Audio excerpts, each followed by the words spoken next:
Drage gledalke, dragi gledalci našega YouTube kanala Zgodovina slovenskega alpinizma oziroma drage poslušalke in dragi poslušalci našega podcasta z istim imenom Zgodovina slovenskega alpinizma. Lepo pozdravljeni, danes imamo v gosteh v naši zgodbi, epizodi osebo, ki bi lahko rekli steber slovenskega alpinizma. Torej oseba, ki je na nek način s svojimi dejanji zaznamovala slovenski alpinizem tako močno, da jo umeščamo v eno zgodbo glavnih gradnikov slovenske zgodbe alpinizma. Torej, z nami danes v gosteh je tukaj z mano Igor Škamperle, Tržačan, ki je bil v začetku 80-ih let izjemen alpinist. Lahko rečemo, da je bil eden izmed najbolj nadarjenih alpinistov svoje generacije.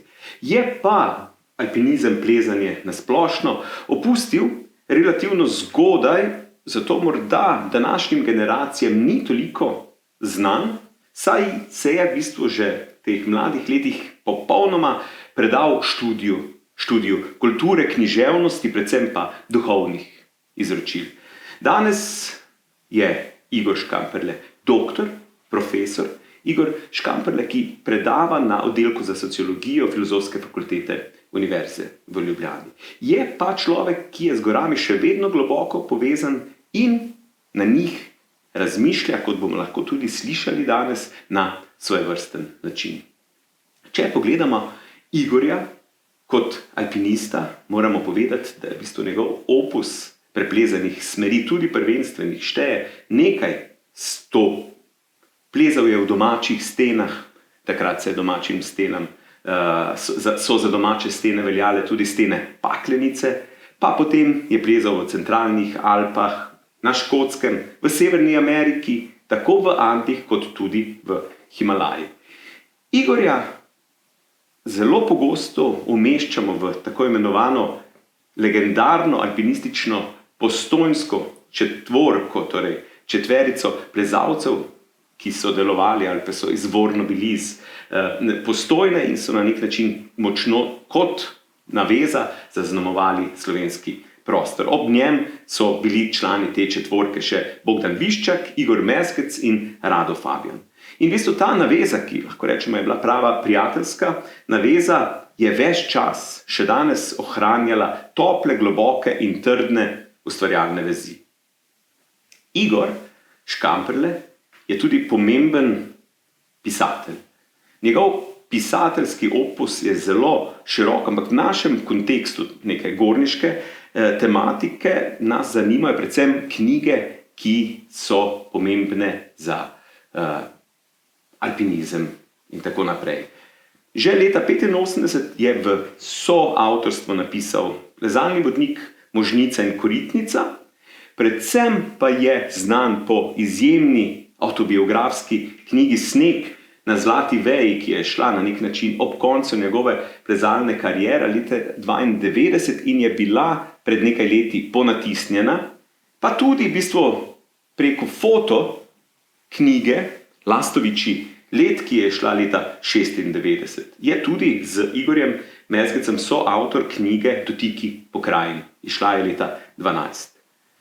Kje je Igor začel plezati, katere smeri so mu ostale najbolj v spominu, s katerimi plezalci se je največ družil, pa boste izvedeli danes. Torej, Igor, lepo pozdravljam, hvala, ker si se odzval našemu povabilu in v bistvu kar prvo vprašanje, kdaj in kje si začel plezati, torej kraj, mesto, društvo Odsek Ferajn in zakaj v bistvu prav tam? Plezati sem začel že v zgodnji mladosti, tako rekoč v najstniških letih, še pri 12, 13, 14 letih najprej plezati po skalah v domačem okolju. Najprej sam pravzaprav na Globojnarju nad Svetim Ivanom pri Trstu, odkoder sem doma. Potem, da se mi ne bi kaj zgodilo, je mama dala tudi pobudo pri planinskem društvu, ki je organiziralo prvi alpinistični tečaj po daljšem premoru. Trst ima seveda dolgo zgodovino in tradicijo, tudi gorništva in plezanja. In smo pri Slovenskem planinskem društvu v Trstu, so starejši, organizirali prvi alpinistični tečaj. ki ga je vodil najprej Iztok, potem pa Janko Furlan. Udeleževalo se nas je 4-5 mlajših fantov, nekateri malo starejši, midva s prijateljem Kajetanom Kravosom pa sva bila še najstnika. Tam smo se naučili v Glinščici, v dolini Glinščice in pa na Napoleonovi cesti v bližini Trsta, kjer je odlična bela skala, pnenčasta, z takimi, seveda, relativno nizkimi, ampak vitkimi smermi, smo se naučili prvih osnov, vozlov, prvega plezanja. Od deških let sem rad zahajal v gore, v hribe, seveda ta izziv je vedno večji potem pri mladem človeku in pri svojih 15 letih, leta 1977, sem šel na gozdarsko šolo v Postojno, kjer smo bili zbrani fantje, tako rekoč iz vse Slovenije in srečno naključje je bilo, da smo se v našem razredu znašli 3 fantje, ki nas je zanimalo plezanje, Edo Kozorok iz Tolmina, Rajko Noč iz Jesenic oziroma iz Planine pod Golico in pa sam iz Trsta. In smo kmalu potem dobili stik s fanti v Postojni in se vključili tam v alpinistični odsek v Postojni, kjer sem začel potem tudi realno plezati v prve smeri v hribih, v gorah. No, če gremo sedaj na drugo vprašanje, ki je sledeče. Kateremu dejstvu pripisuješ največ zaslug, da si pomemben del, lahko rečemo zelo pomemben del svojega življenja posvetil plezanju, alpinizmu? Kdo in kaj me je tako zapeljal in odnesel. Ja, to pride v mladih osebah, pa posebej pri fantih, tudi pri dekletih, seveda nek poseben notranji klic.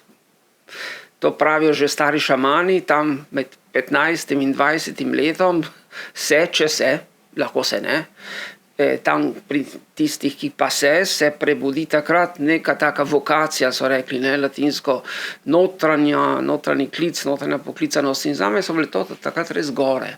Gore, tudi gozdovi. Pri 10 letih sva šla z mamo prvič na Triglav, potem pa sem sam začel delati že načrte, to je zgodnje otroštvo, začel prebirati planinske vestnike, si zgradil svojo, torej na mladostni način, gradil svojo mitologijo na osnovi takratnih velikih zgodb, to so bila 60., 70. leta v prejšnjem stoletju in se navduševal nad tem in sem mislil, da bom celo življenje to. Gornik, gozdovnik, alpinist, živel v neki koči med skalami in gorami, lovil divjad na skrivaj, zato da bi preživel seveda in tako romantično, idealistično živel, v stiku z večnim. Kakšna je bila tvoja predstava o alpinizmu v tistem času, torej ko si se začel ukvarjati z njim? Si bil pod vtisom kakšne splošne evforije, če je seveda to bila alpinistična euforija, ko govorimo o obdobju, ko si začenjal, torej prvega pristopa na jugoslovanski 8000-ak, Makalu 75, pa potem velika, največja jugoslovanska odprava Everest 79. Torej so ti uspehi tebi bili znani, si začel plezati tudi zaradi tega? Ja, torej nedvomno, to so bila tista desetletja, lahko rečem, 60, potem pa zlasti 70, prav ko sem odraščal in tudi še 80 leta, ko je slovenski alpinizem v okviru jugoslovanskih odprav takrat v Himalajo, pa tudi v Evropi, v Alpah, od nekaterih romanov naprej, sam sem prebiral v teh deških letih seveda tudi Toneta Svetino in Steno in mit Jožeta Čopa, Čopovega stebra, Jugovega stebra, ko sem jih potem tudi v mladih letih hotel preplezati. To je vse gradilo ta mit.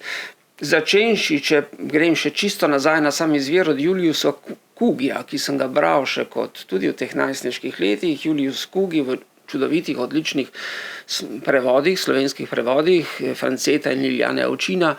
Imel sem priliko spoznavati tudi take še zadnje može iz slovenskega prostora, kot je bil France HB, naravoslovec v Postojni, ki je bil prijatelj mojega očeta, starega Pavla Kunaverja, ki smo ga kot taborniki srečali v Bohinju, kjer je imel kočo. Tako da Jožeta, Jako Čopa, prosite, Jožeta Čopa plezalca sem bral, ampak Jako Čopa sem pa sva srečala z mamo že na prvem vzponu na Triglav in sem se jaz kot fantek z njim pogovarjal, mi je rekel, zdaj bo 5. popoldne pa pride Gams. Pri Vodnikovem domu pod Triglavom je res prišel in sva ga gledala. Tako da so bili ti najprej deški miti zelo živo prisotni, sem ob njih odraščal, seveda potem sem začel brati tudi bolj hude knjige, Osvajalci nekoristnega sveta, Lionela Terraja ali pa Bonatija in druge. In seveda ta ambicija je odraščala.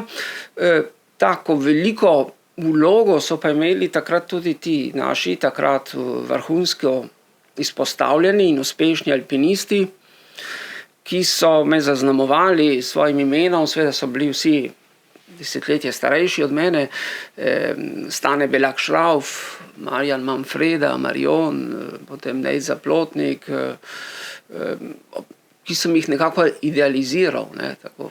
In to so bile prve odprave na Kang Bačan, sem jo bral še v Trstu kot šolar, ki jo je vodil Tone Škarja, potem izjemno uspešna, takrat fantastična odprava v južno steno Makaluja, ki so jo naši alpinisti preplezali, prišli na vrh. In potem, ko sem bil že v srednji šoli, tudi južna stena Loceja, ki jo je vodil Aleš Kunaver. Pa seveda, da ne pozabim, imeniten, uspešen vzpon na Everest leta 1979, to smo vsi takrat spremljali, sam se zelo živo spomnim teh podoživetij, ko so naši plezalci, Nej Zaplotnik, Andrej Štremfelj, tudi Stane Belak Šrauf, prišli na vrh Everesta po novi smeri, najtežji še vedno na Everest, najvišjo goro sveta. Kakšno opremo pa si oziroma ste takrat uporabljali na začetku? Torej, je bila že čelada, plezalni pas? Ste imeli plezalke ali v bistvu še gojzarje, stare, težke, okovane? Začeli smo z gojzarji, torej oprema je bila glede na danes še precej muzejska, stara. Začeli smo dejansko z gojzarji, seveda obvezno je bila čelada, ne. Enkrat mi je padel tudi en kamen, pa mi jo razbil. Pasovi so bili še ta stari, jaz sem od tega Kasina, ki so tudi niso več, ne, vrvi. Začeli smo z gojzarji, čeprav potem smo kar relativno kmalu, to so bila leta velikih sprememb, konec 70-ih, začetek 80-ih let, ko se potem pod ameriškim vplivom tudi, pa tudi Italijani so to hitro lansirali, tudi športno plezanje, prosto plezanje in nova oprema, seveda, ne, boljša.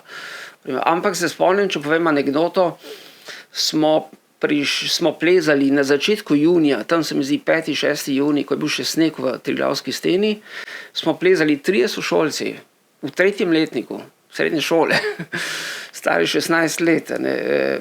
In še 4. smo vzeli s sabo, torej vsi mi 3 sošolci, Edo Kozorog, Rajko Noč in še Iveka Smolarja, ki nikoli ni hodil v hribe, iz Pohorja smo ga vzeli s sabo in smo šli čez bavarsko smer lepo, čez Triglavsko steno, tudi čez sneg je bil gor, zlasti pri izstopu, čez Cimerjanov izstop ven. In smo prišli pozno popoldne, zvečer pozno popoldne na Kredarico, do koče in smo bili v trenerkah. Ne, smo imeli še gojzarje, ki je vsej bil tudi dejansko še sneg, ne, krepko snežišča v steni, ampak ker smo bili v trenerkah, nas pred kočo na Kredarici čaka, pozdravi Tone Sazonov, Tonač, smo ga vsi poznali po imenu, tudi on je od teh legend, tudi zimskega vzpona preko Čopovega stebra, ne, pa iz Himalaje, in nas je okregal. Ja, fantje, kaj se pa zdaj greste v trenerkah? Ne, kaj se pa zdaj to prav? Ne? Ker je bilo to že preveč moderno. Razumete, da mi smo tako malo ponižno skomignili. Trenerke, pa saj smo imeli tudi gamaše gor, ne, se ni bilo več hudega. Ampak ne, je bila sprememba opreme. Ne, Tradicionalno so bili gojzarji, pumparice, žametne hlače in tako. Kje pa si v bistvu takrat največ plezal? Kje ste plezali? Naprimer v Ljubljani in okolici, kot študent si seveda bival v Ljubljani. Kako so potekali ti trening dnevi? Prvo plezalno družbo in druščino sem dejansko oblikoval potem v srednješolskih letih srednje šole v Postojni z obema sošolcema in s fanti iz Postojne. Najprej v deških letih sem začel plezati seveda in poznal tudi prijatelje, kolege v Trstu, pri Napoleonovi cesti in na Globojnerju, malo v Glinščici, ampak potem smo najbolj začeli na gori Sovič, to je tak mali griček, mali hrib nad Postojno, kjer je pa dobro plezališče.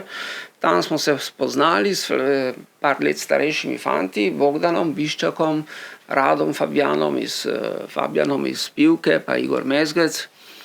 In smo plezali na Soviču, pa še na Zidu pri naši gozdarski šoli, ker na Zidu je tudi dobro plezanje, dobra vaja, ne. In potem pa v Ljubljani, ko sem prišel na študij v Ljubljano, na Turencu pod Šmarno goro oziroma pod Grmado, kjer so dobre skale, sklini, tradicionalno vežbališče ljubljanskih plezalcev, ne, Turenc. Spoznal tudi fante, tu plezalce iz Ljubljane, ampak odlične vaje za trening moči, za prste so bile predvsem Šance, to so ti zidovi, ki jih je Plečnik preuredil na Ljubljanskem gradu, blizu grada, in pa na Rimskem zidu, tu na Mirju pri Ljubljani, ne. Seveda, tesne, globoke in tudi trajne prijateljske vezi sem pa oblikoval s temi fanti iz Postojne, s katerimi sem plezal, bodisi s sošolcema, bodisi potem z Bogdanom, Biščakom, Radom in pa Igorjem Mezgecem v Postojni. Igor, kdo pa so bili tvoji vzorniki, na nek način tisti, ki so te naredili? Lahko našteješ mogoče 3? Ja, torej, iz tega deškega, romantičnega nagiba je bil seveda Julius Kugi s svojimi čudovitimi opisi, ampak to je bolj še gorništvo, ne, ni še pravi alpinizem. Potem pa kot plezanje, seveda je bil, ampak tudi že nekoliko oddaljen mit Jožeta Čopa in Klementa Juga, ampak to je bil že konkretno za naše konkretno takratne delovanje malo že oddaljen mit. Tri velike ikone, ki so me dejansko globoko osebno se dotaknile in sem se jih idealiziral in se zgledoval, pa so bili vsi trije, so zdaj že pokojni, Stane Belak Šrauf, Marjan Manfreda, Marion, doma iz Bohinjske Bele, sem jih potem tudi srečal, enkrat Marjona tudi pozimi v steni Zadnjega prisojnika in Nej Zaplotnik, zlasti potem s svojo povestjo Pot. Ne. Sveda, zdaj bom naredil krivico marsikomu, med učitelji plezanja v Postojni smo imeli tudi Borisa Krivica, ki je bil soplezalec s Stanetom Belakom Šraufom, odličen plezalec, tudi on, ampak takrat je imel že družino in se nekako odmaknil. Boro, ne, smo ga imenovali od samega aktivnega plezanja. Med Slovenci je bilo seveda še več, tudi odličnih plezalcev, ampak te 3 ikone, no, tako so mi uspele z neko posebno auro predstaviti, ne. Ko so bila z Rajkom nočem enkrat v Vratih zvečer, naslednji dan namenjena plezati, pa je prišel tudi Šrauf, Stane Belak, v kočo, v jedilnico nas pozdravil in je Rajko takoj šel do njega po podpis. Ne. Smo jih res z neko močno auro doživljali. Med tujimi pa je potem seveda imel tudi z odličnimi opisi in romani tudi Walter Bonatti. Ne. Tudi Mestnerja, čeprav moram priznati, sem ga tudi srečal, ga poslušal na enem predavanju v Trstu, ampak ni imel tako močne aure, čeprav je vrhunska osebnost in samo klobuk dol, ampak me je bolj z nekimi dramatičnimi izkušnjami se me dotaknil Bonatti.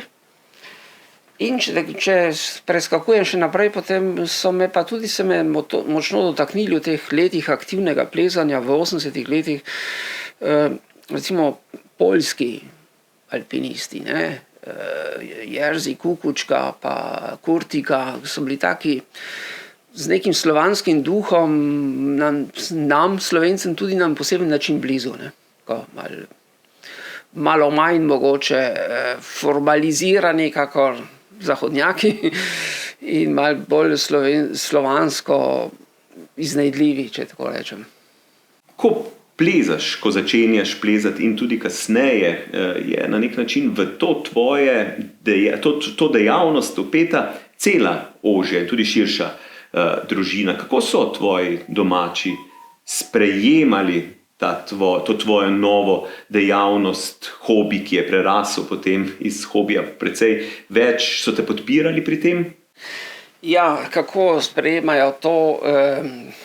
Torej, ko se mlada oseba odloči, da bo plezala, naj bo fant, naj bo dekle, je vedno verjetno neka skrb v družini, tudi pri meni v družini je bila skrb, zlasti strani mame, čeprav me je ravno ona navdušila za hribe in gore. Ampak sva imela, ni mi bilo treba nič skrivati, sva imela vedno prostodušen odnos, tudi ko sem šel prvo leto, že pomislite 15 let, v dijaški dom, v internat smo rekli, v Postojno, to je bil star Vindišgrecov dvorec. Že prvo jesen sem šel sam na Triglav, sam, to že oktobra. Spal tam nad Uskovnico, pol gor na nekem senu. Imeniten dan je bil jesenski in sem prišel potem domov naslednji vikend, vsi sošolci so šli seveda domov, ne, po hrano. Jaz sem šel na Triglav in sem povedal doma, sem šel na Triglav in se spomnim tega, je bila mama, ni me kregala, je bila zadovoljna, navdušena. Ja, dobro, pazi. Tako da je bila neka skrb, oče pa mogoče še bolj na čist način, nikoli ni nič moraliziral, edino, kar je rekel, ko me je zapeljal z avtom kam, pazi, da ne boš kam padel. Pazi, da ne boš kam pol. Tako da, seveda, kar se tiče pa vrstnikov, sošolcev, drugih vrstniških kolegov, pa izpadeš malo tako nenavadno, ne, malo čudaško, ampak je to dejavnost težko opredeliti, ne vejo, kam bi te dali. Vsekakor pa ne sodiš v ta, kot danes bi rekli, tako po ljudni govorici, ne vesni, ne sodiš v ta obči tok, v ta mainstream, ne, malo izstopaš ven. Nisi niti ne vrhunski športnik s svojimi urejenimi treningi in s trenerji, si izven tega, ves čas je prisotna realna nevarnost, nekateri se dejansko ponesrečijo, lahko umreš, se ubiješ, tako da to te spremlja in to spremlja potem tudi jasno odnos bližnjih oseb do tebe. V naboru tvojih preplezanih smeri se je nabralo kar nekaj teh, torej tako doma kot da tujem. Bi lahko mogoče izpostavil eno, ki ti je bila najtežja, mogoče ne nujno po oceni, ampak tako pač zaradi različnih faktorjev najtežja, najbolj zapomljiva. Če bi pa moral zdaj izbrati, kaj najtežjega, kaj je bilo najtežje, ja, torej, če bi tako rekel, med najtežjimi, ki jih imam v spominu in so tudi resnično bili in me tudi najbolj prestrašili vzponi, en najtežjih vzponov, vsaj jaz sem ga tako doživel, je bil zimski vzpon, konec januarja, v Mont Blanc d'Itaquil. To je en stranski vrh Mont Blanca nad Chamonixem v Franciji, Mont Blanc d'Itaquil, kjer sta z Bogdanom Biščakom plezala konec januarja, takrat je bila to precej atraktivna smer, super koluar. Nekaj dni pred nama sta bila tam tudi Janez Skok iz Ljubljane in Zvone Drobnič, in je Zvone padel v tem prvem ali drugem raztežaju, ampak preživel, se pa poškodoval in so bili taki rdeči fleki na snegu pod vstopom in mraz, minus 20 stopinj. In ko so vstopali v tisto smer, sem se tresel od strahu. Potem vstopiš v skalo, se pomiriš, ker se moraš, ker to je ena od teh magičnih dimenzij plezanja, da ko plezaš, si potem moraš biti zbran, samo na tistem metru pred sabo, sicer ni nič, sicer ne prideš nikamor. Ampak sva plezala, potem po leti bil trd kot kamen, sem razbil jaz dva okla cepinov, pa sva imela še kladivo rezervno, on pa enega. Tako je dejansko izjemno trd led, na 4000 metrih že potem gorne. Ampak sva potem naju je zajela noč in sem plezal gor še po takih težkih granitnih počeh in sem mogla bivakirati, brez spalnih vreč. Tako to je bil en najhujših vzponov zame, še vedno.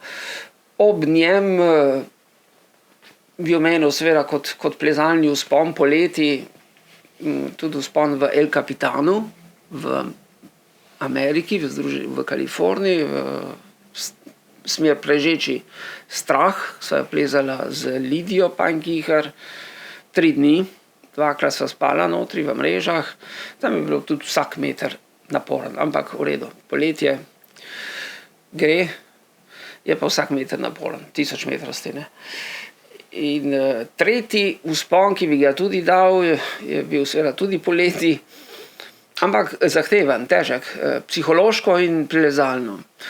To je bil pa vzpon prvenstveno smer v Votlem vrhu, v Slovenskih gorah, v Loški steni, na dolino Koritnice, na primorski strani.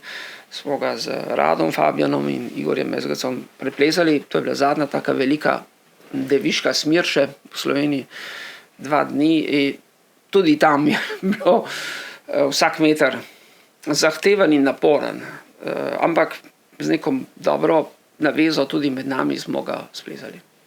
Kateri tvoj vzpon pa šteješ za svoj največji dosežek in zakaj? Torej, eno je, če bi tako rekel, eno je seveda dosežek smeri glede na težo, ki jo ima, glede na težavnosti, glede na vrednost, ki jo v občem smislu pomeni, v steni, v gori, po težavnosti.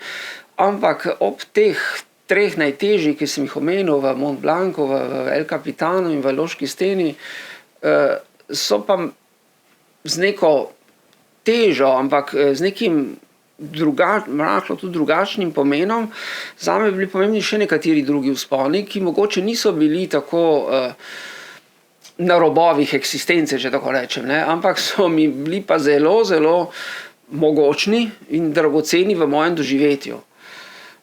In to so bili, ko smo 3 srednješolci dejansko v žametnih hlačah po zimi splezali Rajko noč, Edo Kozorog, z staro opremo, z lesenimi cepini, z ravnim oklom, severno steno Razorja nad dolino Krnice na Gorenjskem, in potem nas je smo bili srednješolci prvič, sploh se učili dereze uporabljati, pa starimi cepini, tako. Sej tam je ena taka Kugijeva smer, relativno lepi prehodi so, danes bi človek rekel, taka lahkotna smer, ampak nas je sredi stene, trd sneg je bil, nas je zajel vihar in smo reševali življenja. In smo prišli na vrh, sredi tistega viharja in sneženja in potem morali tam v čisto meglo bivakirati in zadnji hip potem na drugi strani našli kočo, da smo se rešili. Zaprto seveda, ampak smo vsaj imeli streho. Ta vzpon v steni Razorja veliko vrednost mi je dala potem tudi še na koncu srednje šole preplezana smer Čihulova, smer v Široki Peči, sva splezala z Bogdanom Biščakom, tudi zato, ker, če tako direktno povem, so ravno najtežji raztežaji prišli name, da sem jih moral plezati naprej, tam je pa taka paradajz, smo rekli, rdeča, oranžna skala in ne veš, kaj drži, koliko drži, moraš zelo tako blago tipati kot po paradajzu plezati, kaj je drugačno kot jabolko. ampak je bilo čudovito in na vrhu sem se počutil, kot da sem v nebesih, bi šel rekel. Tak zahod je bil oktober mesec, ne, sonce šlo dol. To pa zdaj tudi se dotikam večnosti. In eno tudi tako veliko zadoščenje, težo, vrednost.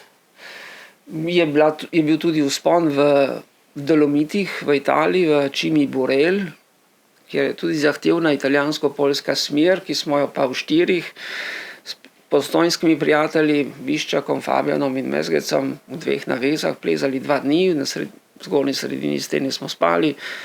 Septembra, nevarna smer, sicer bel kamen, ampak tudi ta zelo negotov, izzivalna smer, ampak je bila takšna močna vez med nami in tudi igrivo, resno igrivo ali pa z igrivo resnostjo smo se lotevali, tako rekoč, vsakega metra v tej steni in srečno prišli na vrh, da je tudi nepozabljiv dosežek ali pa dogodek. Ne. Seveda ostali so mi neke tudi realne želje takrat, nekateri klasični vzponi iz zahodnih Alp, ki sem si jih želel, pa ni bilo prilike, čas zgodovinski hitro teče, Eiger, stena Volkerja v Grand Jurassih. Mogoče mi je zdaj, kot gledam, star skoraj zdaj že 60 let, ne, za nazaj mi je pa res žal, mogoče seveda tudi za kakšno prvenstveno smer, pa smo tudi že poskušali, pa ni šlo vedno vse gladko, ker ne gre vedno vse gladko, ampak za eno smer mi je pa tudi res tako žal in mi bo ostalo žal. To je pa smer, ne boste pomislili, Komičjeva smer v steni Civete, v Dolomitih, stena Civete, slovensko Sova, to je tista najbolj ob marmoladi, recimo severozahodna stena Civete, najbolj taka vitka, drzna, kilometer vertikale, kilometer 200 in to prvi so jo preplezali seveda Avstrijci, Nemci, potem pa sta takoj kot neke vrste revanšo splezala svojo smer tudi Tržačana, Emilio Comici, ne, s svojim soplezalcem in je zelo divja, zahtevna.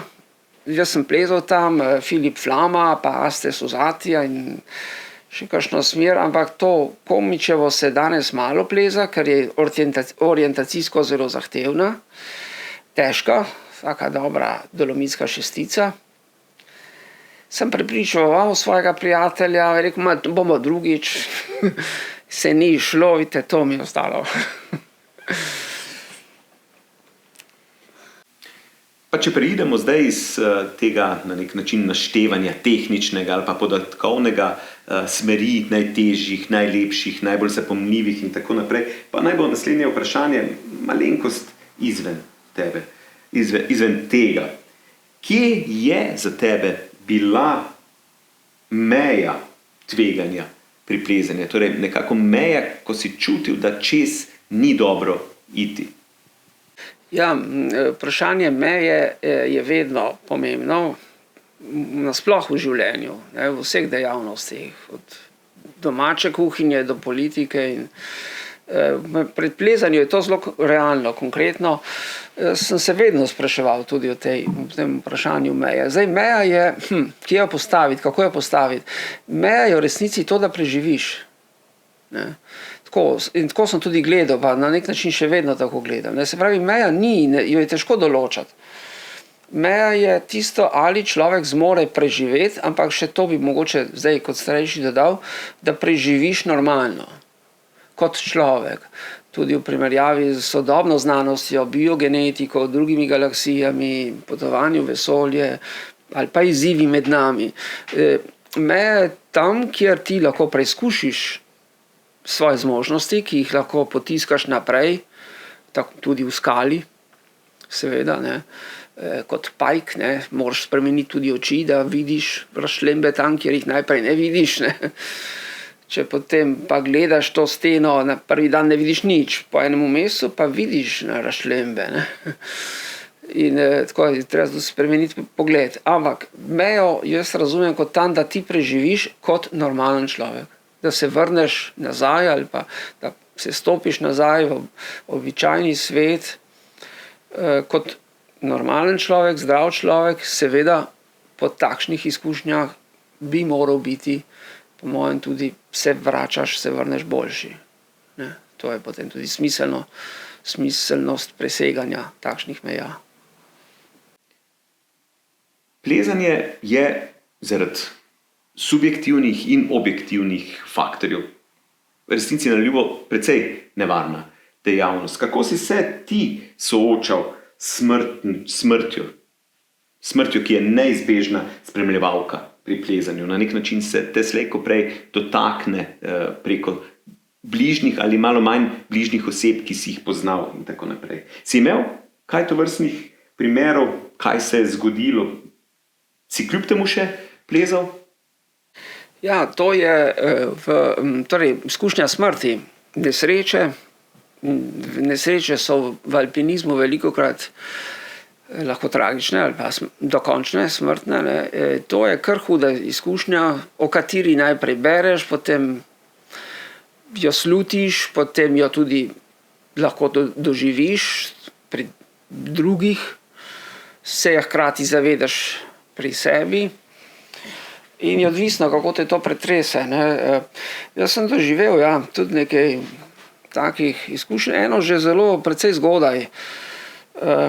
Se me je tudi zaznamovala. Leta 80 v jeseni sva bila s sošolcem Rajkotom nočem v steni Šitah, v steno Šit sva šla šite v Tamarju, to je bilo mislim, da septembra leta 80. In smo se dobili zvečer v koči v Tamarju in midva sva naslednji dan bila namenjena iti plezati klasično smer za Jedo Šit, ne, klasična julijska šestica, Zajeda Šit. Prišla sta v tem dom v Tamarju tudi še Andrej Štremfelj in sestra Marije Štremfelj danes, ne, Barbara Perčič, njena Marijina sestra, Barbara Perčič, in jaz sem šel do njiju, sem jo vprašal, kam pa gresta jutri. Andrej je bil kar tiho, on je bil takrat tudi že pravi na Everestu, je bil tiho. Barbara Perčič je rekla, ja, greva, kar nekaj bova videla, bova poskusila, nič jasnega ni rekla. Naslednje jutro gremo, midva z Rajkotom splezava za Jedo Šit, se vrneva dol čez Koluar, prideva popoldne nazaj v dolino in vidim gor. Se pa zgodila nesreča. In je Barbara visela tako na vrvi nad prepadi, sta šla prvenstveno smer v levem delu Šit. In je bilo zelo tako, da nismo vedeli, in potem takrat se pojavila v dolini Stane Belak Šrauf in Zvone Drobnič sta že začela plezati gor na pomoč, na polico, nekje na polovici stene, je ona visela in Andrej je pa klical na pomoč. In jaz sem Rajko je šel domov, jaz sem pa kar sam, brez vrvi, šel v steno. Sem prišel gor, sem kar presoliral prva dva pobelač Zupanovi, na začetku je kar težko.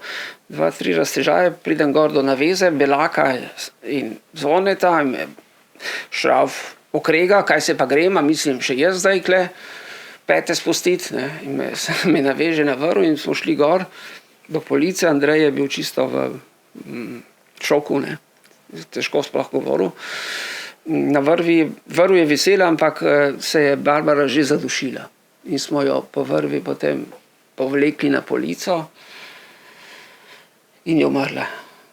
In potem naslednji dan je prišel helikopter in smo se po vrveh spustili dol. Tako da je bilo to zelo pretresljivo. Čez 2 leti potem leta 82 poleti me je tudi močno pretresla smrt prijateljice,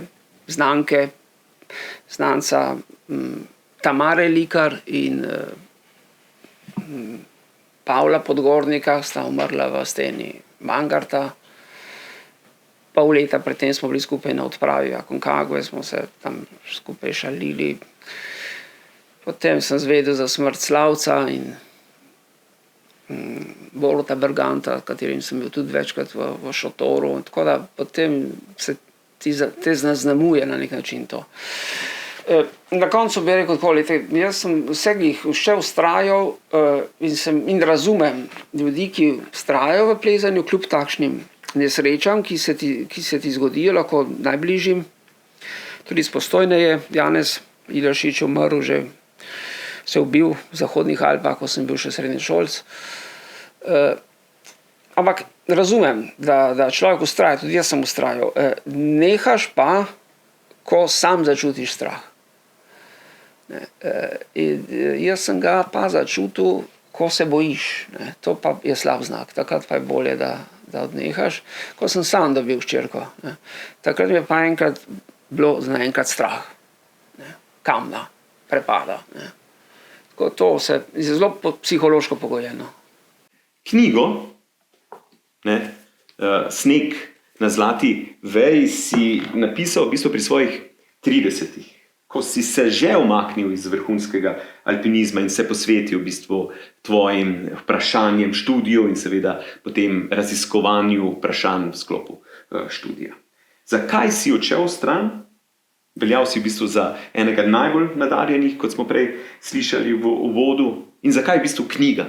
Ja, relativno zgodaj. Jaz sem se potem tudi umaknil iz tega ekstremnega alpinizma. Seveda ljubezen do gora sem ohranil in jo bom ohranil do konca in vedno grem rad pogledati in tudi podoživljam stvari. Konkretno aktivno sem se umaknil, zato ker alpinizem je taka dejavnost, da jo je smiselno gojiti, delati, se z njo aktivno ukvarjati, če jo znaš in zmoreš početi na visoki ravni, če jo znaš in zmoreš gledati na kvalitetni ravni. Se ni treba ekstremno vrhunski, ampak da si suveren v njej, kot se reče, da lahko so to klasične smeri, 3., 4. do 5. stopnje ali še lažje, ampak da si suveren v tem, da dobro delaš, da kvalitetno delaš, da imaš potem občutek zadoščenja in miru. Če zdaj zgubiš neko tako psihološko trdnost ali če se spremeni tudi neka motivacija, kot se je tudi pri meni, je potem težko to delati na silo. Ne moreš delati samo kot staro ljubezen. Ali je ta ljubezen močna, živa, prisotna, ali pa bolje, da ostane med spomini in greš po lahkih poteh. Jaz sem takrat spremenil potem tudi motivacijo, začela me zanimati kulturna zgodovina, umetnost, književnost, filozofija, duhovnost, duhovne, mistična izročila človeštva. Najdeval sem v teh izročilih precej sorodnosti z lastnimi izkušnjami, prav iz gora, to je bila zelo pomembna vez. Ta duhovna prestavitev ali preselitev v drugačno stanje zavesti, to je meni bilo zelo dobro znano, hkrati seveda duhovnost te dviguje potem še do nekega mogoče bolj osebnega smisla. Sem pa čutil potrebo, da napišem knjigo, bodisi zase, bodisi za druge, za skupnost, zase zato, da bi refleksivno, z razmišljanjem ponovil nekatera doživetja. Kajti doživetja se ponavadi tako zgodijo neposredno, v živo, dogodki, politični, ljubezenski, doživljajski, plezalni, športni, jih ti preprosto v nekem zagonu, polne volje in moči jih doživiš in jih izpelješ, se ti zgodijo. Potem v drugem koraku pa jih lahko refleksivno ponoviš z razmišljanjem, z to ponovitvijo, simbolno, refleksivno. In ta tudi drugi korak se mi je zelo pomemben, ker vidiš nekatere stvari na nov način, ali pa jih bolje osmisliš, jih povežeš. Vse to je kot tista zgodba Odiseja, iz Homerjeve Odiseje. Odisej, potem ko je že izgubil vse tovariše in ladjo in ostane sam in potem ga nimfa Kalipso tudi spusti tik pred koncem, pride na tak čudežni otok, magični otok, kjer živi pravlično ljudstvo Fajaki In on tam njim pove vse za nazaj. In mi tako preko njegove pripovedi za nazaj zvemo Polifem, Kirka, Sirene, vse te zgodbe za nazaj. In on pravzaprav tako je, ne, če čisto konkretno, tam so imeli tega enega pesnika v tem ljudstvu, Fajakov, Domodoka, ki je upeval malo tako mitološke zgodbe za nazaj, kot smo mi prej govorili o raznih velikih vzorih. Ne. In potem ga Odisej vpraša tega pesnika, pesnik vidi, ne, tako, tiste stvari, ki zmeraj so. A poznaš tudi zgodbe iz Troje? Ja, in reče, seveda, lahko tudi o njih zapojem. No, daj prosim, zapoj še teh zgodbah iz Troje, kjer je Odisej bil 10 let. Ne. In pesnik zapoje. In Odisej dobi solze v oči. In kralj, gostitelj, ki ni točno vedel, kdo je Odisej, ne, bil še vedno neznani tujec, reče Odiseju, tujec, zakaj jokaš? Kaj je narobe? Povej nam, kdo si? Ne spodobi se zdaj, da bi se skrival pa lagal. In Odisej pove, jaz sem Odisej, jaz sem tam bil, jaz sem vse to izkusil, sem bil pod tem zidovom Troje. Ne? In vem, da smo trpeli mi, ampak so trpeli tudi oni, ta drugi Trojanci. Ne? In potem začne povedati vse za nazaj. Ne? Tako je v človeštvu, se večkrat ta mlin tako obrne. Najprej jih na silo doživiš. Povem vas, skozi pripoved te stvari dobijo šele svojo pravo globino in se podajo lahko drugim. Torej, še enkrat, zakaj knjiga? Je to končni osebni obračun tvoj s plezanjem oziroma samim seboj kot plezalcem? Knjiga je bila neke vrste zaključni, nek poskus sklepa ali obračuna, če tako rečemo, tudi z mano kot plezalcem. Seveda sem potem šel tudi še kaj in še grem kaj lažjega ali pa kaj splezat, bom upam tudi še šel, ampak ne več na tak način. Ne. Tako da ta roman nekako konča tisto obdobje mene ali pa mojega sveta, recimo, v katerem sem plezal in odraščal. Ne. Seveda nisem povedal vsega, ni vsega, ni še vse predelano, ampak je neka zaključena celota. In ko postaviš neko piko, neko zaključeno celoto, se potem odpre možnost tudi prihodnosti. Dragi Igor, hvala lepa za te odlične, močne odgovore oziroma te tvoje zgodbe, ki si nam jih pripovedoval. Drage gledalke, dragi gledalci, poslušalke, poslušalci, vam pa hvala za pozornost in se vidimo kmalu.